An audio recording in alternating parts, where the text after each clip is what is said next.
as a believer, as a Jesus lover, we must stay within the confines of the scriptures. I have a personal philosophy when it comes to prophecy, that the only confirmation of prophecy is the fulfillment of the prophecy.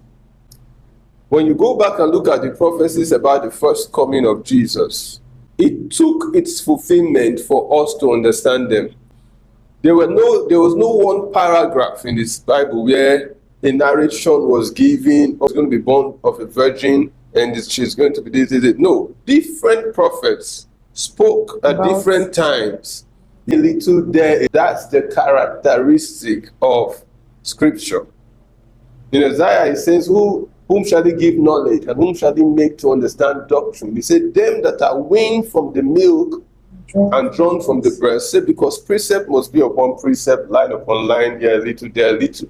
So, the only confirmation of prophecy is its fulfillment. What that means is that we don't know exactly what the prophet meant until it happens. Until then, what we have is our interpretation of what the prophet says.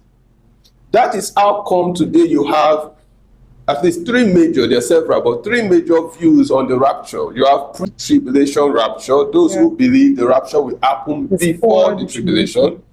We have the mid-tribulation views, and then we have post-tribulation. Now, none of us are studying another book here. We're studying the Bible, the same writings. But each of these groups, we each have different reasons, compelling reasons why we each believe what we believe, mid-tribulation or post-tribulation. And that is one of the reasons why Jesus lovers can feel confused. Sometimes you go on the internet and stumble on an important man of God, someone with a voice. He needs to talk about the rapture. You listen to him to a point, and you're persuaded by his persuasion. You look at that and you feel like, I don't know, what's the point? We're reading the same Bible. When this guy speaks, he uses the same verses that this other person uses. What's going on?